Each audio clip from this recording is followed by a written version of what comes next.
28 जानेवारीची ती सकाळ. बारामतीच्या आकाशात सगळं काही नेहमीसारखंच होतं, पण काही क्षणातच सगळं बदललं. एक भीषण आवाज, धुराचे ढग आणि काही मिनिटात पसरलेली बातमी. राज्याचे माजी उपमुख्यमंत्री अजित पवार यांच्या विमानाचा अपघात झाला आहे.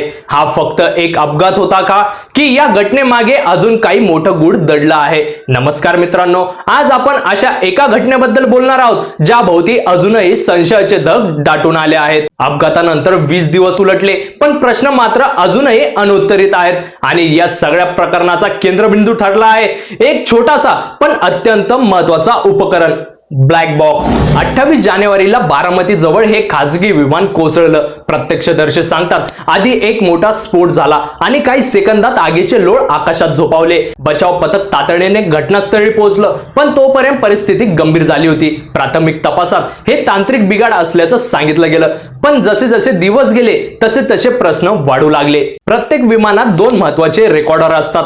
फ्लाइट डेटा रेकॉर्डर, जो विमानाची तांत्रिक माहिती जतन करतो. कॉकपिट व्हॉइस रेकॉर्डर, जो वैमानिकांमधील संभाषण रेकॉर्ड करतो. साधारणपणे ब्लॅक बॉक्स इतका मजबूत असतो की तो भीषण आगीतही तो सुरक्षित राहतो. तो स्टील आणि टायटॅनियमच्या आवरणात सुरक्षित असतो. मात्र या प्रकरणात धक्कादायक माहिती समोर आली आहे. ब्लॅक बॉक्स जळालेल्या अवस्थेत सापडला. सूत्राच्या माहितीनुसार ब्लॅक बॉक्सचे बाह्य कवचच नव्हे, तर त्यातील अंतर्गत भागाचंही मोठं नुकसान झालं आहे. भारतीय तपास यंत्रणाने प्राथमिक स्तरावर डेटा रिकव्हरीचा प्रयत्न केला, पण तांत्रिक अडचणीमुळे पूर्ण माहिती मिळवणं कठीण ठरलं आहे. म्हणूनच आता हा ब्लॅक बॉक्स परदेशातील अत्याधुनिक प्रयोगशाळेत पाठवण्याची शक्यता व्यक्त होत आहे. जर डेटा पूर्णपणे नष्ट झाला तर अपघाताचं खरं कारण कधीच समोर येणार नाही, अशी भीती व्यक्त केली जात आहे. या घटनेनंतर राजकीय वर्तुळातही खळबळ उडाली. आमदार रोहित पवार यांनी या प्रकरणात सखोल चौकशीची मागणी केली आहे. त्यांनी स्पष्ट शब्दात सांगितलं की ब्लॅक बॉक्सचा डेटा सुरक्षित ठेवणं ही सरकारची जबाबदारी आहे.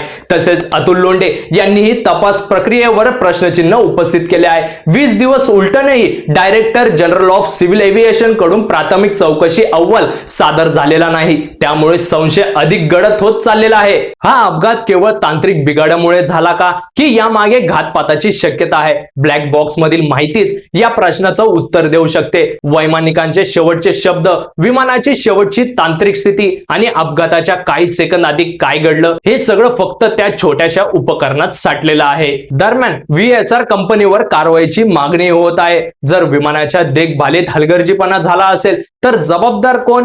जनतेच्या मनात एकच प्रश्न आहे, सत्य कधी समोर येणार? एक गोष्ट मात्र निश्चित आहे, सत्य कितीही लपलेलं असो तरी ते कायमचं लपून राहत नाही. ब्लॅक बॉक्स जरी जळाला असला तरी तंत्रज्ञान इतकं प्रगत आहे की त्यातील काही अंश जरी सुरक्षित असतील तरीही तपासाला दिशा मिळू शकते. संपूर्ण महाराष्ट्राचं लक्ष आता त्या परदेशी प्रयोगशाळेकडे लागले आहे, जिथे कदाचित या दुर्घटनेचं रहस्य उलगडेल. ही घटना केवळ एका नेत्याचा अपघात नाही, तर ती आपल्या विमान सुरक्षेवरचा प्रश्न आहे, आपल्या तपास यंत्रणेच्या पारदर्शकतेवरचा प्रश्न आहे आणि सर्वात महत्त्वाचा म्हणजे सत्याला न्याय मिळेल का, हा प्रश्न आहे. आपण फक्त वाट पाहू शकतो त्या एका अहवालाची, त्या एका डेटाची, जो ठरवेल की हा अपघात होता की काही वेगळंच. जर तुम्हाला वाटतं की या प्रकरणाची निष्पक्ष चौकशी व्हावी तर हा व्हिडिओ शेअर करा. तुमचं मत कमेंट मध्ये नक्की सांगा आणि अशा सखोल विश्लेषणासाठी चॅनलला सबस्क्राईब करायला विसरू नका, कारण सत्य जितकं उशिरा येतं तितकंच ते जास्त प्रभावी ठरतं.